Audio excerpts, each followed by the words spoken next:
Nakapili ka na ba? Mamili ka na. Ako, Jack. Nakakapala na nga ako sa mukha ko, pero hindi naman sa gusto kong bitinin si Sari tsaka si Venus dahil ang gusto ko, dahil siyempre ayoko may masaktan sa kanila. Tol, sa sitwasyon ngayon, pareho na silang nasasaktan. Kaya kailangan mamili na.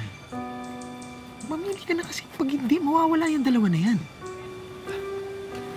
Pero alam mo to, iniisip ko, parang may advantage na si Venus ngayon eh. Dahil nung nag-walkout siya, na-miss mo siya. Tapos nag-guilty ka. O, paano kung hindi mali si Venus? Mahirap pa rin pumili tol eh. Ako nga.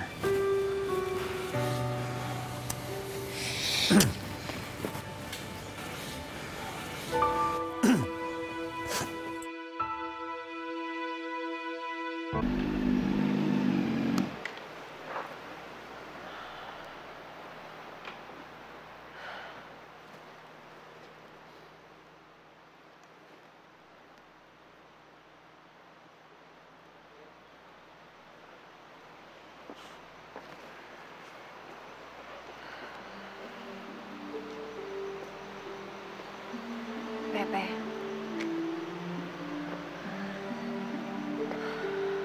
Nagpunta ako dito para kamustahin ka.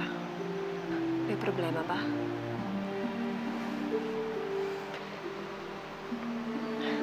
Alam ko na. Sinabi sa akin ni Kuya na umalis si na Venus. Siya ang iniisip mo. Am I right?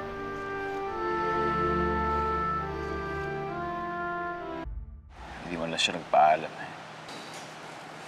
Bigla na lang umalis na.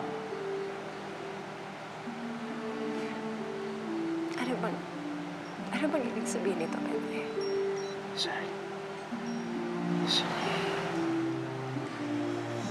Sorry, please. Sorry, please, huwag kang umiyak. Kasalanan ko lahat ng to. Hindi mo ako dapat iniiyakan, Sari. I'm sorry, ako naglagay sa'yo sa sitwasyon na to. Believe me, ayoko to. Naiintindihan ko, Pepe. Kinausap kami ni Tita Judy. Kami ni Venus. Alam ko na naloko ka nung bata ka pa. At nangako ka na hindi mo gagawin yun kahit kanino. Alam ko na rin kung bakit hindi ka pa rin makapili sa amin dalawa ni Venus. Dahil ayaw mo na may masasapot sa amin dalawa.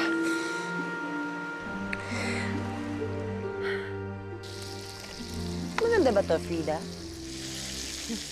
Kailangan ko ng swimsuit. Sumabog lahat ng naiwan ko sa manila. Aalis na naman tayo? Dito lang, around the country. Diba, it's more fun here. Ano ka?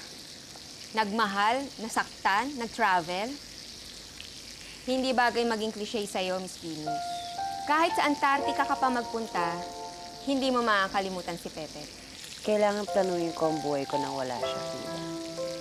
Kahit na-miss ko na siya, kahit ang sakit-sakit. Ayoko umasa sa wala. Ay, naku, Miss Venus. Minom ka, oh. Minom mo lang eh. Sige na. Minom ka, oh. Masarap yan. Yan. Enjoy lang, ha, Miss Venus. Minom lang.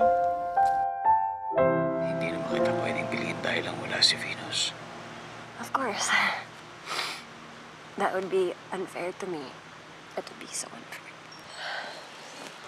Sari.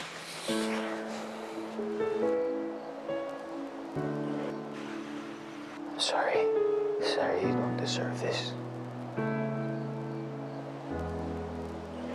I'm sorry.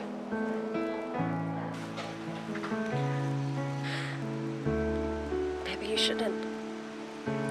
Come on, don't apologize for your feelings.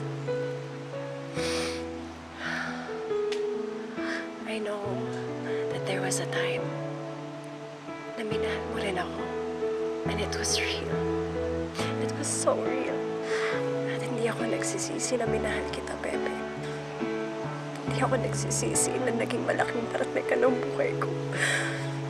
You know, I'd really be lying to myself kung sasabihin ko na hindi ko nararamdaman na totoo rin ang feelings mo para kay Venus. And it hurts. so much. But I love you. At gusto ko maging masaya ka.